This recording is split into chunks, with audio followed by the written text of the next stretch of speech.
So I hope everybody can see the slides. Is that okay? Yes. Yeah. Good. So just to echo Lord Parek, I hope that you're all going to get infected this morning with enthusiasm for this incredible possibility we have. And I'll just give a brief background historically for a few minutes, and then mention a couple of projects we did here in Birmingham. And then subsequently you'll hear from two of the people who participated in those projects. And I'll also show you a very brief video clip, because that's also very powerful to see the infectious nature of young people on other young people through this model. So since 1986, when it began, there have been 250 major projects, and those have spawned a number of other smaller projects. But that gives you some idea of the power, starting from one project in 86 to multiply, and I'll allude to that in a few moments. ROS blends substantial work service with cultural and leadership training to equip young people with the tools they need to be positive influences within their communities and in their interaction with other communities. So I'll just focus on these 2 points: the power of multiplication, which certainly I've witnessed, and that's testified to by the number of projects that have taken place, and also something which may interest you. Always we expect the unexpected in these projects, and this is a very positive thing. Amazing things have happened that we never anticipated in the projects. So one project took place in the Philippines in 86. I'll show you a video clip shortly afterwards from that, 2 minutes. And then 2 projects, 10 projects, 14, 15, 15, 21, it multiplied. But since 2008, 2010, we haven't focused quite so much on this project. So now we're looking to relaunch it and upgrade it.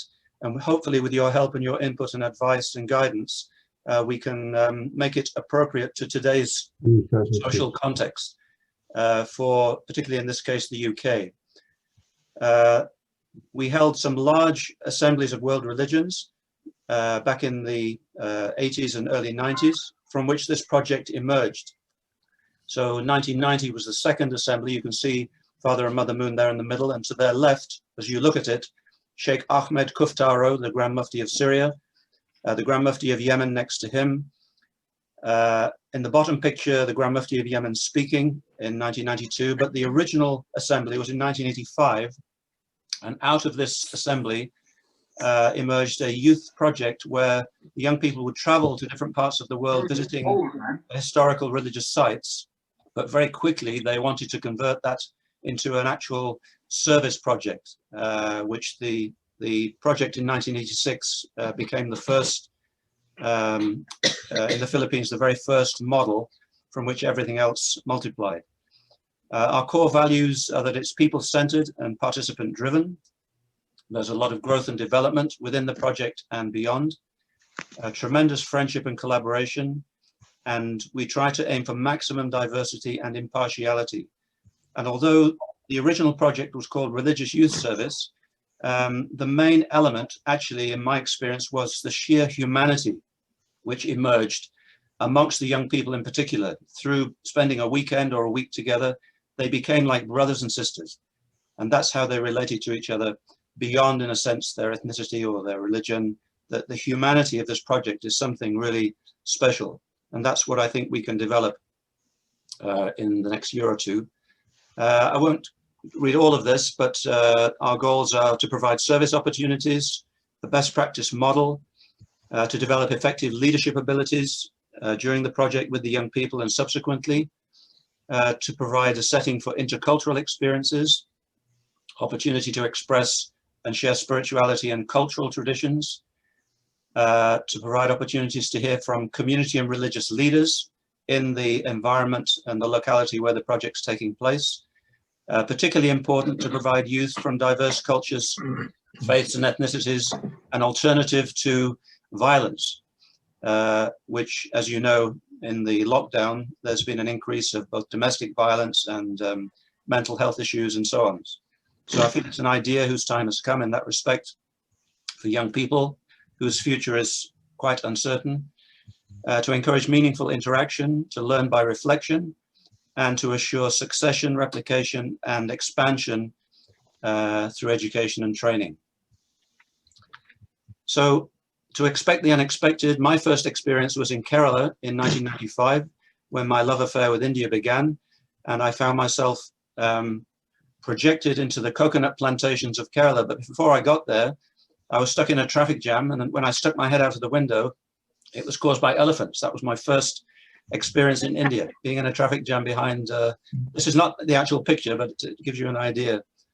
And I fell in love with India. This is a couple of pictures from that project. We were simply widening a road, widening a village road. The gentleman in the sarong there, he taught us how to take care of snakes that we found in the wall, which was dismantled. And you see the consequences at the end of the first day in the picture on the right. Pritpal had traveled from the Punjab, and the other person had traveled from America. But you see the Indian guys in the background, they were having a great time laughing and dancing on the bus. So that gave me the power then to do a project in Birmingham, and it's given many of the other young people who took part the power to go back to their country, their community, and do the same thing. So this was 1996, and the unexpected in this, one of the features was that I went to Birmingham City Council and asked them for financial support, but actually they asked me for money. Arguably the richest local authority in Europe was asking me for money for work clothes and tools. So I gave them £300. I just received a check from a local company to support the project. I gave Birmingham City Council £300. They were so impressed that they said, you have to do another project in 97, when they saw what it was, and they gave us £3,000 for the 1997 project.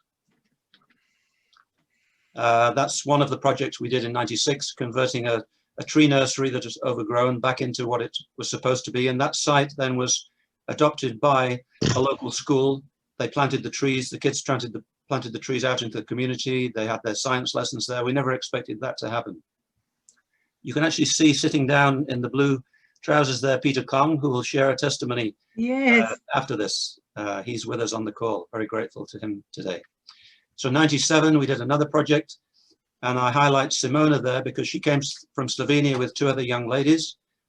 We just converted a piece of derelict land that the council gave us into a park for mothers and children. And then she and two other girls from Slovenia then went back to Slovenia and did a follow-up project the following year in Slovenia. Again, this multiplying power. The following year, Patricia and myself were invited to India, and in January, February, and as a result of that visit, then we began to build the Interfaith Children's Home, what became the Interfaith Children's Home of Hyderabad, giving an education for orphaned Dalit children. So I took a group of 40 young people from around the world and from India, and we built this beautiful children's home. You can see on the left with Patricia standing on the steps with some of the young orphan children who got an education. Most of them went on to get a vocational qualification or a degree, but it was supported by all the different faith communities of the UK, and particularly Birmingham. And unexpectedly, the project came to national recognition in 2003, and it was given what's called the Hind Ratan Award. We never expected that to happen. That's the former president of India, Narayanan, presenting us with an award. And in order to get that award, Patricia and myself had to be given kind of honorary, what's called NRI status, Indian people living in the diaspora. So we got sort of honorary citizenship of India through that project. We never expected that. Finally, the impact on my own children, I saw it with my own eyes. All my children joined in at a very formative age. And when the young people left to go home, they were absolutely weeping. My eldest daughter, Teresa, there, she was weeping when the young people went home. So I saw the impact it could have even on small children. And in Birmingham, the second time we did it in 97, we engaged with 3 schools.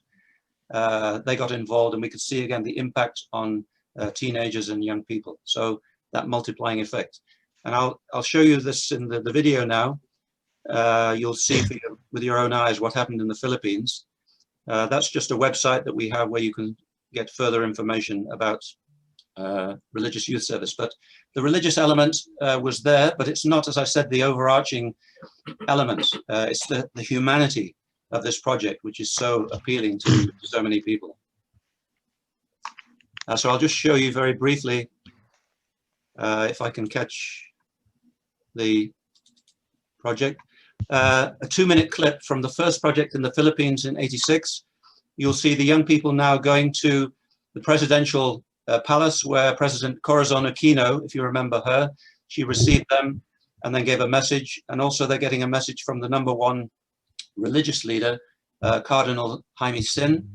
And then you'll see them departing for the project and the impact it had on local young people. If this works properly and you can hear the sound. The participants also had the honor and privilege of an audience with President Corazon Aquino, who greeted Reverend Chung Wan Kwok, President of the International Religious Foundation, and welcomed them to her country.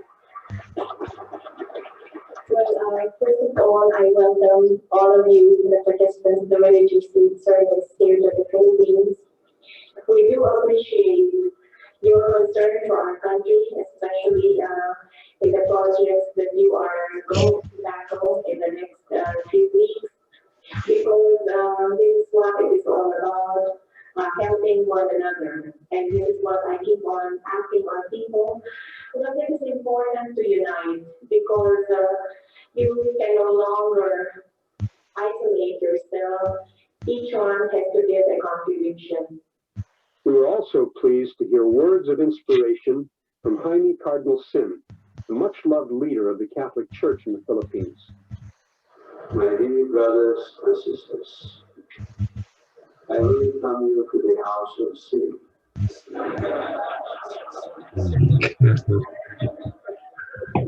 I'm happy to learn that you are going to work during your stay in the Philippines, because you see, strength in the heart, which is very has to be accompanied by our love for neighbor, which is for the son of God.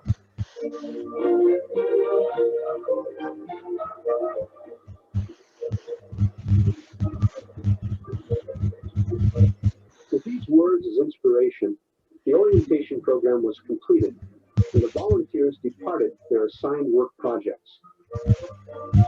The day after our arrival on the island of Iloilo, we received an unexpected and momentous welcome at the local university from the provincial governor, the mayor, and literally thousands of students.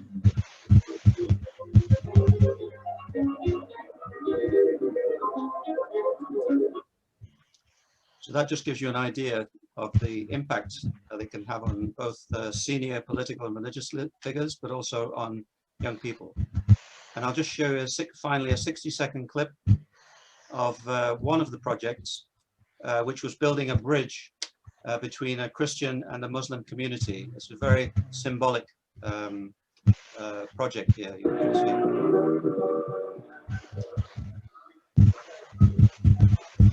The problem of water at the third site was of a different nature. A community of Muslim and Christian peoples were long separated by the lack of a bridge. The significant problem being that the school was inaccessible for many children during the rainy season, which often lasts up to 3 months.